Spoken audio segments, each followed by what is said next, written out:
So recently, I went into my doctor's office and I was told that my blood pressure was 115 over 75.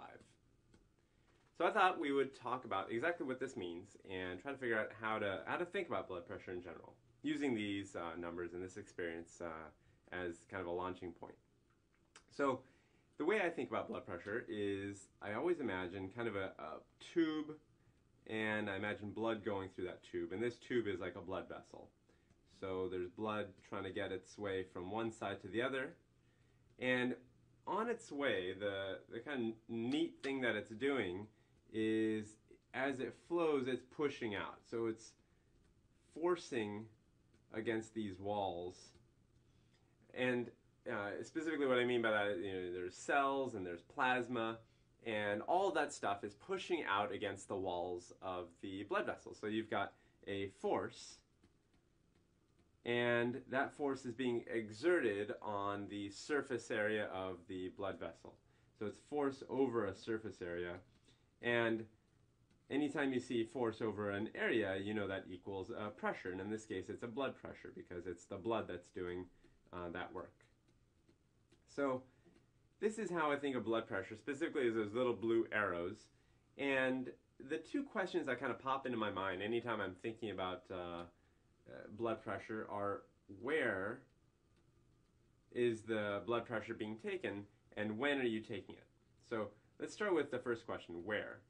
And by that, I mean where in the circulatory system. So you've got the heart, and this is my Valentine's Day heart, and you've got the aorta coming off of the heart, and it's got lots of branches, but I'm going to just draw one branch, which is the artery leading off to my arm. So this is called the brachial artery, going off to my arm.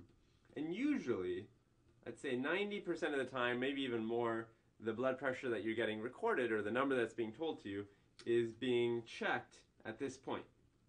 I marked it with a little X because that's kind of the upper arm, right? So that's usually where they're checking the blood pressure. And again, they're checking the force that the blood is putting on the vessel wall. So these little blue arrows. So that answers the where question. And certainly, you can imagine if I check blood pressure, let's say at some other spot, let's say over here or over here, you might get a different blood pressure reading than if I check it at the yellow X. So really, we're just talking about that one spot. Now the other question is, when are you checking it? So for this, let me show you a little table, or a figure rather. So imagine that over time is this way, you have different recordings for blood pressure. So this will be blood pressure. And blood pressure is usually measured in millimeters of mercury. So I'll write millimeters of mercury here. And let's go from 200 all the way down to 0. And I'll use my numbers that I got from the doctor the other day to illustrate what I'm trying to say. So right at that X, that yellow X, at the bottom, let's say, of my reading, I've got 75. So let's start at 75, which is about here. As the heart is pumping, the pressure starts building up, and it gets up to about 115. So really what is happening is blood is making its way from the heart as it squeezes towards that X.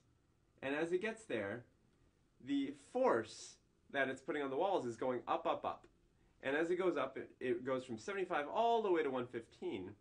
So that all happens during the squeezing part of the heart cycle, and we call that systole.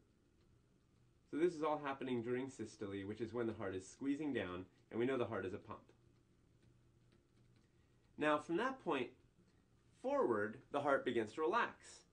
So at this point, at 115, the heart is now relaxing slowly. And as it relaxes, the pressure begins to fall. And it continues to fall all the way out here. And the pressure gets down to about 75 again. And this is diastole. So this is when the heart is actually taking a break from squeezing and is now refilling, and we call that diastole. So I'll call that refilling.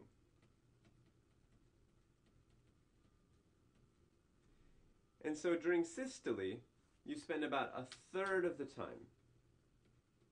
And in diastole, you spend about 2/3 of the time. And I'm talking about one heartbeat here. So this would be one heartbeat. So it's not 50-50. And the easy way to remember this is in a given day, a 24-hour day, I spend about 8 hours working and about 16 hours relaxing or not working. And so I think of the heart doing its squeezing, its work, for 8 out of 24 would be about a third. Kind of the same as me. About a third of the time the heart is relaxing, or squeezing. So that's how the heart is spending its time, in systole and diastole, and the pressure is ranging between 115 and 75. So really, it's never just 115 or just 75. It's somewhere between the two. And, for example, if I checked right here in time, it might be, let's say, 85, or here it might be 102, or here it might be, let's say 87. So it's somewhere between 115 and 75. So this number then, this number I wrote up here, becomes a range. This is the range of blood pressure. So when I talk about when, it really depends on when in the cycle you're at, and you're somewhere in that range. And when I talk about the where, we know that we're talking about a reading that's taken in the upper arm. So those are the two thoughts that should cross your mind every time you hear a blood pressure recording. And of course, the top number, 115, again, is the systolic blood pressure, and 75 is the diastolic blood pressure.